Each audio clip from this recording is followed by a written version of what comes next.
So ఇవాళ ఒక అంశం కొద్దిగా బాధాకరమైనటువంటి అంశంగా కనిపించింది.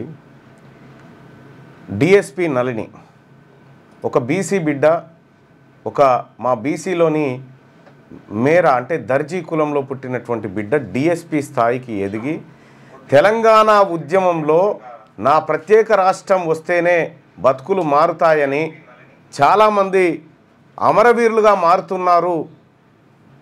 వీటన్నిటిని చూసి కంటతడి పెట్టినటువంటి ఒక బిడ్డ తన ఉద్యోగానికి రాజీనామా చేసింది. ఉద్యోగానికి రాజీనామా చేస్తే ఆ రోజు అప్పట్లో ఉన్నటువంటి కాంగ్రెస్ పార్టీ ప్రభుత్వం ఆమెను తర్వాత సస్పెండ్ చేసింది. తర్వాత కేసీఆర్ ప్రభుత్వం అధికారంలోకి వచ్చిన తర్వాత ఎట్లున్నావమ్మా అని కూడా పలకరియలే ఆయనని. కేసీఆర్ ఆ విలమ రాజ్యం ఆమెను పలకలేయలే, ఇట్లా ఒక్క మాట కూడా పలకరియలే. 10 ఏళ్ల పాటు నరకయాతన అనుభవించింది. తన లేఖలో అనేకమైన అంశాలు చెప్పింది. ఆ అంశాల గురించి మాట్లాడదాం. ఆ తర్వాత కాంగ్రెస్ ప్రభుత్వం వచ్చిన తర్వాత ముఖ్యమంత్రి రేవంత్ రెడ్డి గారిని కలిసింది. రేవంత్ రెడ్డి గారిని కలిస్తే రేవంత్ రెడ్డి గారికి ఒక దరఖాస్తు పెట్టుకుంటే ఆ దరఖాస్తు చెత్తబుట్టల పడేసిరట. ఆమె ఆవేదన ఆ లేఖలో ఉంది.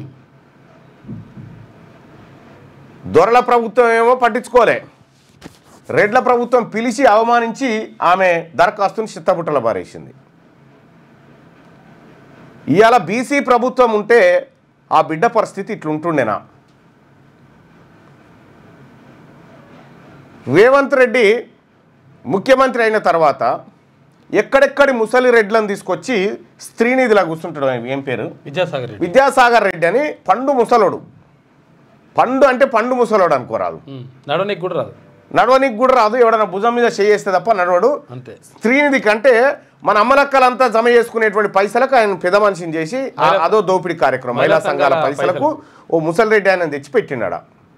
అది ముసలెద్దు లాంటిది. ముసలెద్దు నాగలు కట్టినా నడవదు కదా, ఆడబెట్టి తెచ్చి కూర్చున్నాడు.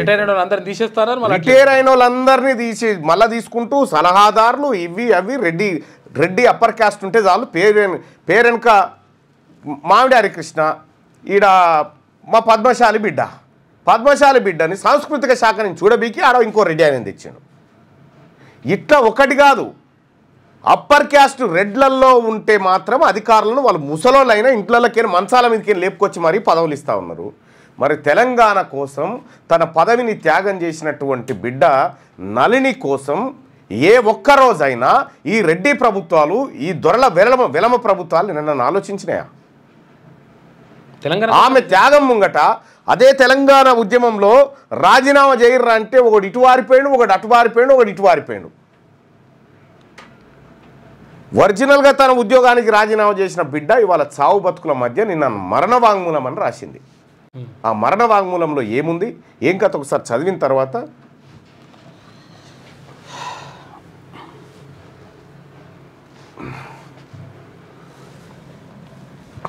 ఇదిగో. చావు బతుకుల మధ్య డిఎస్పి నళిని తెలంగాణ ఉద్యమ సమయంలో రాజీనామా చేసిన పోలీస్ అధికారి తన ఆరోగ్యంపై ఫేస్బుక్లో పోస్టు చేసిన నళిని. తెలుగు రాష్ట్ర ప్రజలకు డిఎస్పి నళిని బహిరంగ లేఖ, వీలునామా, మరణ వాంగ్మూలంగా కూడా దాన్ని చూడమని చెప్పింది. ఒక అధికారినిగా, ఉద్యమకారినిగా, రాజకీయవేత్తగా, ఆయుర్వేద ఆరోగ్య సేవికగా, ఆధ్యాత్మికవేత్తగా సాగిన నా జీవితం ముగియబోతుంది. నా ఆరోగ్య పరిస్థితి నెల రోజులుగా సీరియస్గా ఉంది.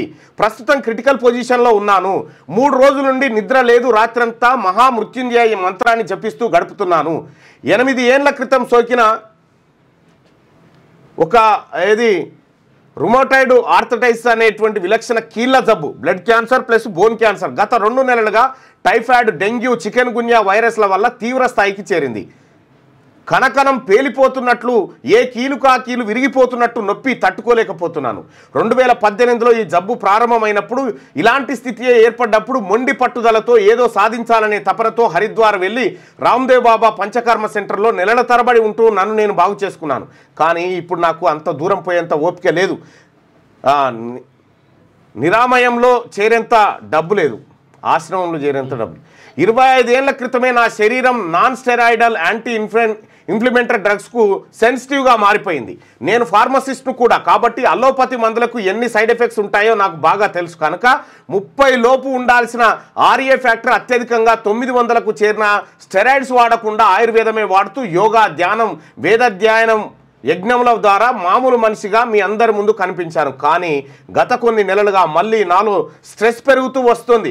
దాని ప్రభావమే రకరకాల ఆరోగ్య రుగ్మతలు చుట్టుముట్టాయి. ఇంగ్లీష్ మందులను వాడక తప్పని పరిస్థితి.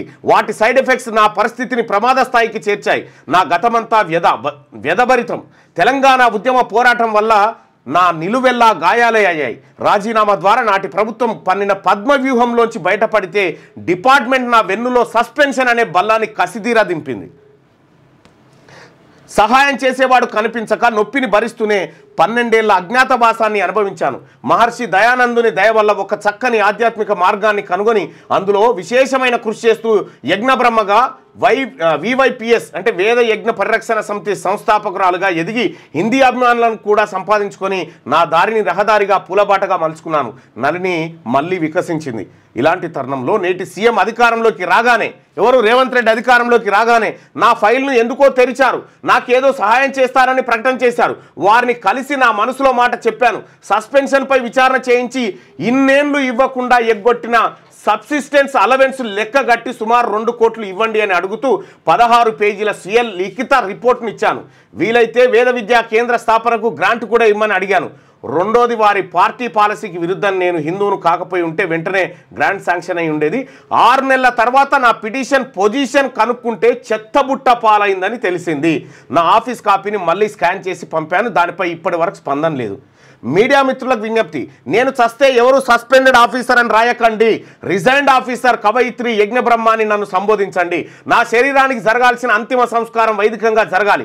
బ్రతికుండగా నన్ను తెలంగాణ పోరాట విషయంలో ఏ నాయకుడు సన్మానించలేదు. నేను చనిపోయాక అంటే పోస్ట్ మ్యాన్ అవార్డులు రివార్డులు ఇవ్వడానికి బయలుదేరే రాష్ట్ర నాయకులకు ఒక వినతి, బ్రతికుండగా నన్ను పట్టించుకొని మీరు రాజకీయ లబ్ధి కోసం నా పేరును వాడుకోవద్దు. ఒకవేళ ఈ ప్రస్తుత దయనీయ స్థితి మీలో ఒకరి ద్వారా కేంద్ర ప్రభుత్వానికి ఏరితే కొంత సాయం జరిగేది నాకు అని చెప్పి ఆమె చెప్తా ఉంది. అయితే ఆమె ఇంకా 2-3 పుస్తకాలు రాయాల్సి ఉండే అని చెప్పి బాధపడతా ఉంది. కొన్ని యజ్ఞాలు కూడా చేయాల్సి. అయితే ఇగో, నా పేరు పైన ఉన్న ఒక్కగానొక్క ఇంటి స్థలం VYPSకు చెందుతుంది. బ్రతికుండగా దేశ ప్రధాని కలవలేకపోయాననేటువంటి బాధ మనోభావాలను ఇట్లా ఫేస్బుక్కు ధన్యవాదాలు చెప్తూ ఆమె రాసింది. ఈమెనే DSP నళిని. తెలంగాణ ఉద్యమంలో ఆ స్థాయి అధికారిని మొట్టమొదటిసారిగా రిజైన్ చేసి తెలంగాణ కోసం పోతే, తెలంగాణ వచ్చిన తర్వాత దొంగల ముఠా లెక్క ముసలోళ్ళు రిటైర్ అయినటువంటి ఈ అగ్రవర్ణాలు పోయి ఇప్పుడు పదవులలో కూర్చున్నారు. ఇక్కడ DSP నళిని చేసిన తప్పేంది? తెలంగాణలో మా పిల్లలు చచ్చిపోతూ ఉన్నారు, ఆత్మహత్యలు చేసుకుంటూ ఉన్నారని చెప్పి రాజీనామా చేసింది. రాజీనామా చేస్తే మళ్ళీ ప్రభుత్వం పిలిచిన తర్వాత డిపార్ట్మెంట్ ఏం చేసింది? పోలీస్ డిపార్ట్మెంటు ఆమెను సస్పెండ్ చేసేసింది. సస్పెండ్ చేసిన తర్వాత వాళ్ళకు వచ్చేటువంటి సగం జీతం ఏదైతే ఉంటుందో ఆ సగం జీతాన్ని కూడా ఇవ్వకుండా రాష్ట్ర ప్రభుత్వం, BRS ప్రభుత్వం సతాయిస్తే ఇవ్వమని పోయి రెడ్డి ప్రభుత్వం ముంగడ పెట్టుకుంటే తీసి చెత్తబుట్టలో బారేసిండు రేవంత్ రెడ్డి. ఇదే ఒక BC ప్రభుత్వం ఉంటే ఇవాళ వీళ్ళ పరిస్థితి ఇట్లుంటుందా? ఒక నల్ని బాధనే కాదు ఇది. ఈ పోలీస్ డిపార్ట్మెంట్లో, ఈ ఇరిగేషన్లో, ఈ ప్రభుత్వ రంగంలో పనిచేస్తున్నటువంటి ప్రతి ప్రభుత్వ BC ఉద్యోగి గురించి చెప్తా ఉన్నా. ప్రతి ప్రభుత్వ డిపార్ట్మెంట్లో పనిచేస్తున్న ప్రతి BC బిడ్డ గురించి చెప్తా ఉన్నా, BC టీచర్ గురించి చెప్తా ఉన్నా. ఇవాళ మీరు కోర్టులలో చూడండి, ఎక్కడ చూసినా గవర్నమెంట్ లీడర్గా ఎవరు నియమిస్తూ ఉన్నారు, ఎవరు పీపీలు అవుతా ఉన్నారు? మొత్తం రెడ్లే. కేసీఆర్ ఉన్నప్పుడేమో వెలమలు, ఇప్పుడేమో రెడ్లు. అందుకోసం BCలకు రాజ్యాధికారం కావాలి. ఇంత దారుణమైనటువంటి పరిస్థితి ఒక ఆడబిడ్డ ఎదుర్కొంటా ఉంటే ఇక ఎవరైనా రెడ్డి ఏమో ఆడనో ఈడనో ఓ పథకం తెస్తే రేవంత్ రెడ్డి ఇంటికి పిలుచుకొని రివార్డులు అవార్డులు ఇచ్చుకుంటా గౌరవిస్తారు. ఈమె త్యాగం ముంగట ఏమన్నా త్యాగం సరిపోతుందా? ఇప్పుడు SP అవుతుండే, తర్వాత కన్ఫర్డ్ IPS అవుతుండే, అన్నీ ఉంటుండే. ఆమె ఏ స్థాయి అధికారి అవుతుండే? ఆమె జీవితాన్ని నాశనం చేసిందే ఈ అగ్రవర్ణ ప్రభుత్వాలు, అగ్రవర్ణ అధికారులు. ఇవాళ నల్లికి వచ్చింది, రేపు మనకు వస్తుంది. అందుకోసమే ఈ ప్రభుత్వాలను, ఈ అగ్రవర్ణ ప్రభుత్వం మీ ఓట్లే వద్దు పోరని నిలగొడతా ఉంటే ఇంకా చెప్తా ఉన్నాం కదా క్లియర్గా. బీసీలమంతా తెలంగాణ రాష్ట్రంలో ఒక్కటైనం, బీసీలమంతా తెలంగాణ రాష్ట్రంలో ఒక్కటై గర్జిస్తూ ఉన్నాం. మా వాటా, మా అధికారం, మా ఇజ్జత్, మా ఇస్సా అని చెప్పి కొట్లాడుతూ ఉన్నాం. మీ వ్యాపారం అభివృద్ధి కావాలని కోరుకుంటున్నారా? అయితే వెంటనే క్యూనస్ని సంప్రదించండి.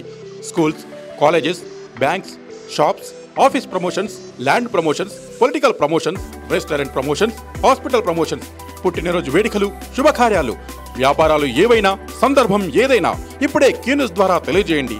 మీ వ్యాపారాన్ని అభివృద్ధి చేసుకోండి.